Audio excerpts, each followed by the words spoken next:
Hello friends, मेरा नाम है विवेक और आप देख रहे हैं मेरा YouTube channel proof and beyond. आज हम स्टार्ट करने वाले हैं एनसीईआरटी का चैप्टर 6 जो कि है त्रिभुज या हम उसको कह सकते हैं ट्रायंगल की एक्सरसाइज 6.2 का 8वां क्वेश्चन। आइए शुरू करते हैं। लिखा हुआ है कि प्रमेय 6 का प्रयोग करते हुए सिद्ध कीजिए कि एक त्रिभुज की किन्हीं दो भुजाओं के मध्य बिंदुओं को मिलाने वाली रेखा तीसरी भुजा के समांतर होती है। साथ में ये भी दिया हुआ है कि याद कीजिए कि आप कक्षा 9 में ऐसा कर चुके हैं, तो इसको आप क्लास 9th में पहले पढ़ चुके हैं। आइए देखते हैं कि कैसे करना है। पहले फिगर ड्रॉ कर लेते हैं। बोला गया है कि किसी एक त्रिभुज की दो भुजाओं के मध्य बिंदु, मान लीजिए एक त्रिभुज, ये मान लीजिए ए बी सी दिया हुआ है, इसकी दो भुजाएं ए बी और ए सी है, इनके मध्य बिंदु, इसका मध्य बिंदु ये है, मतलब ये इसके बराबर है और ये वाली रेखा इसके बराबर है। ठीक है, मध्य बिंदु को मिलाने वाली रेखा जो है वो तीसरी भुजा के, ये वाली लाइन है इस लाइन के पैरेलल है, ये हमको प्रूव करना है। और ये दोनों, इसका कुछ नाम कर दीजिए, जैसे इसको डी कर दिए, इसको ई कर दीजिए, तो A D equal to D B दिया हुआ है और ए ई इक्वल टू ई सी दिया हुआ है, ये पहले से है। तो देखते हैं, पहले जो दिया है उसको लिख लेते हैं। क्या दिया है कि डी ई क्रमशः ए बी तथा ए सी के मध्य बिंदु हैं। अब जब मध्य बिंदु है तो हम ये भी लिख सकते हैं, क्या, A D equal to D B, दूसरा लिख सकते हैं ए ई इक्वल टू ई सी। ठीक है, सिद्ध करना है। अब देखते हैं करना क्या है। सिद्ध करने हमको ये प्रूव करना है कि डी ई जो है वो पैरेलल है बी सी के, D E parallel B C. अब देखिए उपपत्ति इसकी कर लेते हैं, प्रूव करते हैं।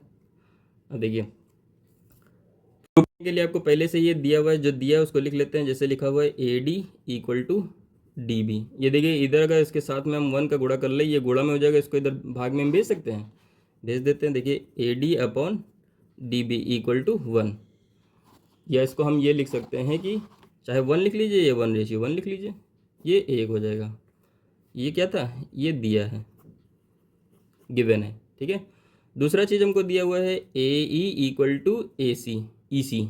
ठीक है, अब यहाँ पर भी हम वही सेम चीज़ मल्टीप्लाई में 1 लिख सकते हैं, इसको इधर भेज दीजिए डिवाइड में, तो A E upon E C equal to 1:1, ये लिख सकते हैं दूसरा समीकरण। अब ध्यान से देखिए, इसका ये 1:1 वाला पोर्शन अगर इक्वल है तो क्या हम इसको भी इक्वल लिख सकते हैं, लिख सकते हैं।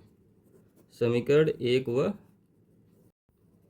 2 से, समीकरण 1 और 2 को हम इक्वल कर देंगे, तो यहाँ से आ जाएगा A D upon D B equal to A E upon E C. अब देखिए किसी त्रिभुज की भुजाओं का जो अनुपात है वो समान हो गया है, तब इसको हम लिख सकते हैं आधारभूत समानुपातिकता के विलोम वाले प्रमेय से।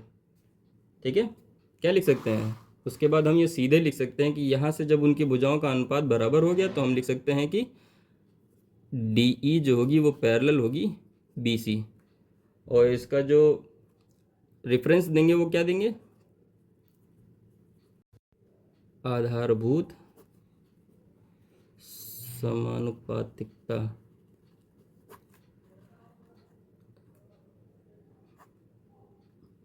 प्रमेय का विलोम। ठीक है, तो ये यहाँ से प्रूव्ड हो जाएगा, इसको हम थेल्स थ्योरम भी बोलते हैं। ठीक है, तो इसमें क्या किया गया, इसमें उनका अनुपात अगर समान हो गया तो हम लिख सकते हैं कि उनकी जो भुजाएं हैं, तीसरी भुजा जो है वो समांतर होगी।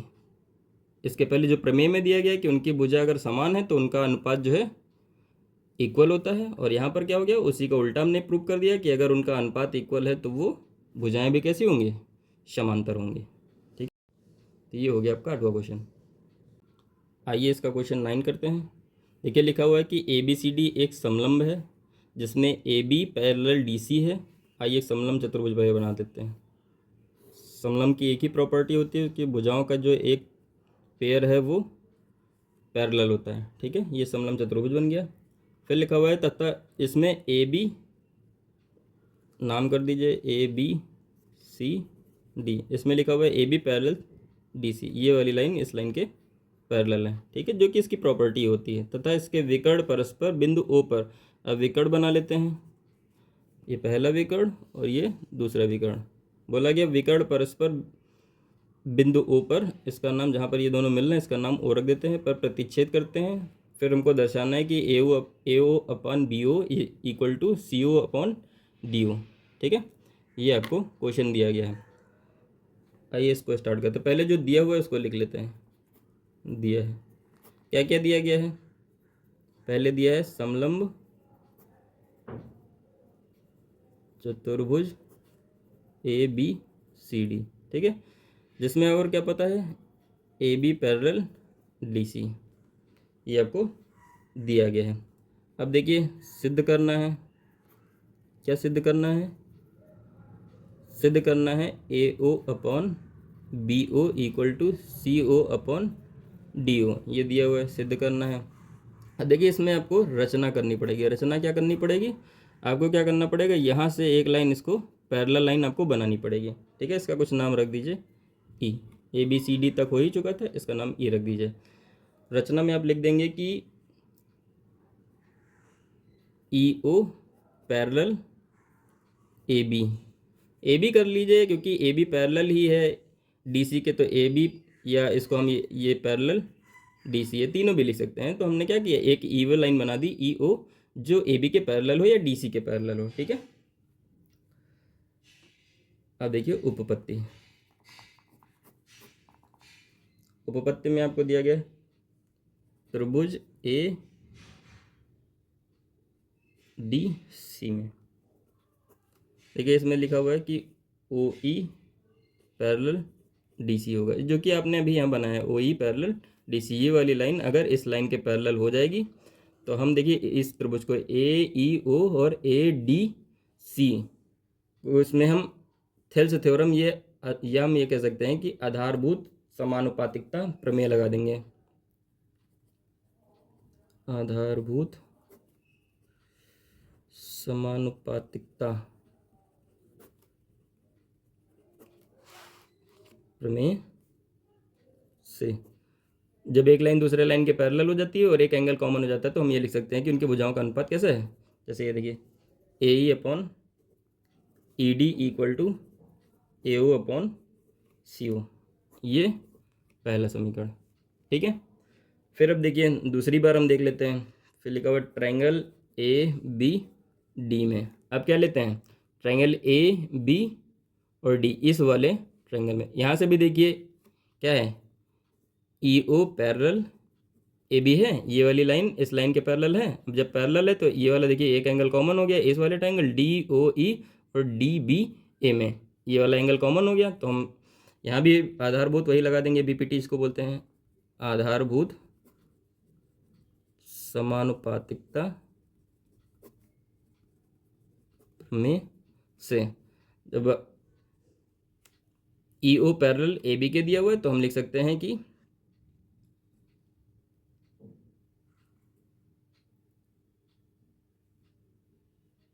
ई डी अपॉन, या डी ई भी लिख सकते हैं, E D upon A E equal to D O upon O B, ठीक है। ये वाला इसके रेशियो के और ये वाला इसके रेशियो में, या हम इसको उधर से अगर लिखना चाहें तो ये भी हम लिख सकते हैं। क्या, थोड़ा सा अगर हम आगे बढ़ा दें इसको, तो A E upon E D, reciprocal कर दीजिए इसका, A E upon E D equal to O B upon O D, ठीक है। ये दूसरा हो गया आपका समीकरण। क्या करते, दोनों को मिला देते हैं, समीकरण 1 व 2 से। अब दोनों को मिला देते हैं। देखिए यहाँ से ए ई अपॉन ई डी यहाँ पर भी था और ए ई अपॉन ई डी यहाँ पर भी था, ये दोनों पोर्शन इक्वल हो गए, तो ये राइट साइड वाला पार्ट भी इसके इक्वल होगा। देखिए इसको लिख सकते हैं कि A O upon C O equal to O B upon O D. अब देखिए आपको जो लाना था उसमें लिखा हुआ है ए ओ अपॉन बी ओ, तो क्या करेंगे, यहाँ पर और आपका जो आया हुआ है ए ओ अपॉन सी ओ आया हुआ है, क्या करेंगे, क्रॉस मल्टीप्लाई कर दीजिए। तो इसको हम लिख सकते हैं A O upon B O equal to, इसको उधर भेज दीजिए, इसको इधर, उसको यहाँ लिख लिया हमने। अब यहाँ पर सी ओ अपॉन डी ओ, ये देखिए ये आपको लाना था। तो ये आपका हो गया प्रूव्ड। ठीक है, तो इस तरह से आपका ये 9वां क्वेश्चन समाप्त होगा। और ये क्वेश्चन इंपॉर्टेंट भी है आपके लिए, ये पेपर में कई बार पूछा गया है। तो इसको आप सही से 2 बार प्रैक्टिस कर लेंगे तो आसान हो जाएगा। आइए देखते हैं इसका 10वां क्वेश्चन। लिखा हुआ है एक समलंब चतुर्भुज ए बी सी डी के विकर्ण परस्पर बिंदु ओ पर इस प्रकार प्रतिच्छेद करते हैं कि A O upon B O equal to C O upon D O है। दर्शाइए कि ए बी सी डी एक समलंब चतुर्भुज है। पहले हम इसको बना लेते हैं। ए बी सी डी, इसके 2 विकर्ण हैं, ए सी और बी डी, परस्पर ओ पर प्रतिच्छेद कर रहे हैं। आपको अब देखिए दिया है, क्या क्या दिया हुआ है, एक चतुर्भुज है जिसके विकर्ण एक दूसरे को ओ पर प्रतिच्छेद कर रहे हैं, ठीक। और दिया हुआ है A O upon B O equal to C O upon D O, ये दिया हुआ है। सिद्ध करना है, क्या सिद्ध करना है कि ए बी सी डी एक समलंब चतुर्भुज। अब देखिए समलंब चतुर्भुज प्रूव करने का एक ही, क्योंकि समलंब चतुर्भुज में एक ही प्रॉपर्टी होती है, उनकी भुजाओं का एक जो पेयर है, एक जो युग्म है वो समांतर होता है। तो हमको ये प्रूव कर देना है कि ए बी पैरेलल है डी सी के। अगर हम ये प्रूव कर देते हैं तो ए बी सी डी को हम एक समलंब चतुर्भुज लिख सकते हैं, ठीक है।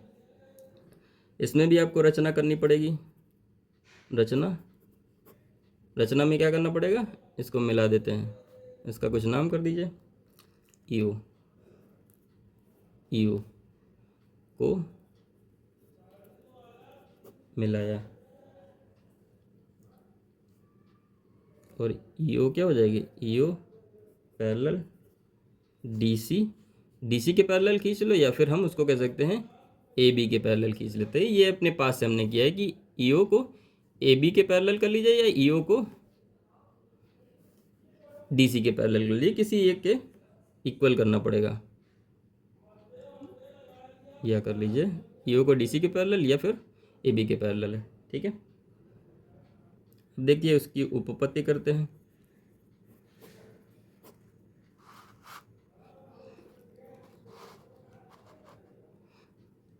देखिए आपको दिया क्या हुआ है, A O upon B O equal to C O upon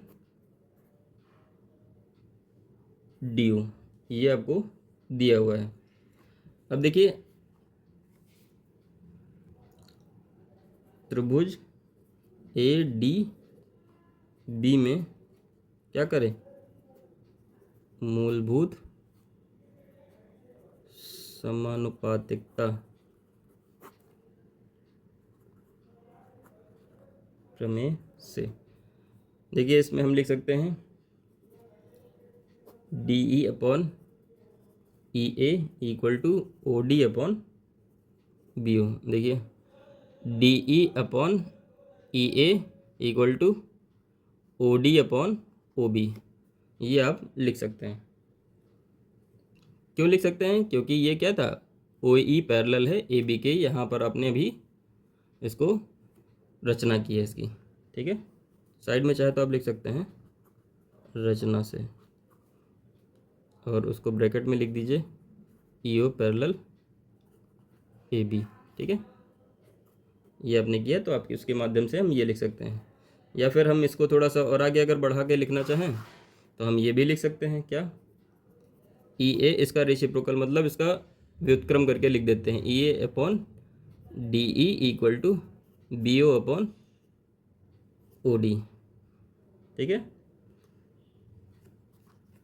तो ये हो जाएगा पहला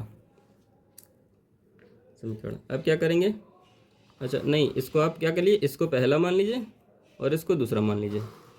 अब देखिए क्या करेंगे, समीकरण 1 व 2 की तुलना से, अब देखिए तुलना करेंगे तो क्या हो जाएगा, B O upon O D equal to B O upon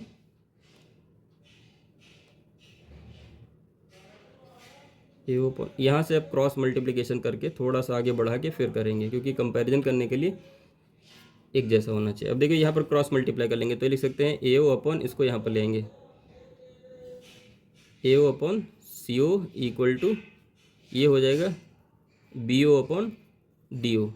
अब इसको मान लीजिए फर्स्ट, ठीक है। अब देखिए यहाँ से तुलना कर देंगे, क्योंकि B O upon O D, B O upon O D ये वाला पोर्सन इस पोर्सन के इक्वल हो, तो हम यहाँ से ये लिख सकते हैं कि A O upon C O equal to A E upon E D.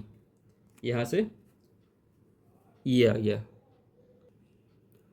A O upon C O equal to E A upon D E, ये भी आ गया। और ये देखिए ए ओ अपॉन सी ओ ये पहले से किसके इक्वल है, A O upon C O equal to B O upon O D. यहाँ से देखिए ये तीनों का अनुपात जो कैसा हो गया, समान हो गया। अब जब अनुपात समान हो गया तो आधारभूत समानुपातिकता प्रमेय के व्युत्क्रम से हम ये सीधे सीधे लिख सकते हैं कि, अब लिख दीजिए, हम पर एक लाइन लिख देते हैं, अर्थात ट्रायंगल ए बी सी की भुजाओं ए डी और ए सी पर स्थित क्रमशः बिंदु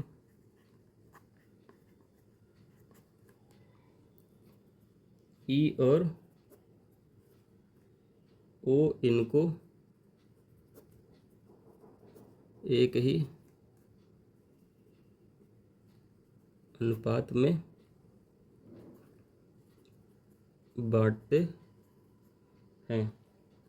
अब जब उनका अनुपात समान हो गया, अब देखिए यहाँ पर अनुपात सभी का समान हो गया। अब जब अनुपात समान हो गया तो हम ये लिख सकते हैं कि ओ ई पैरेलल डी सी, और ये भी साथ में लिख सकते हैं क्या, ओ ई पैरेलल ए बी।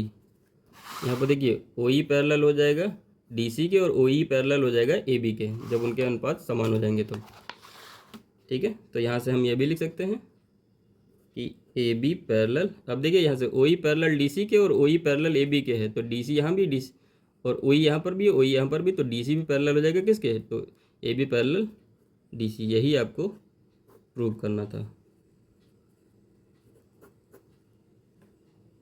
अतः ए बी सी डी एक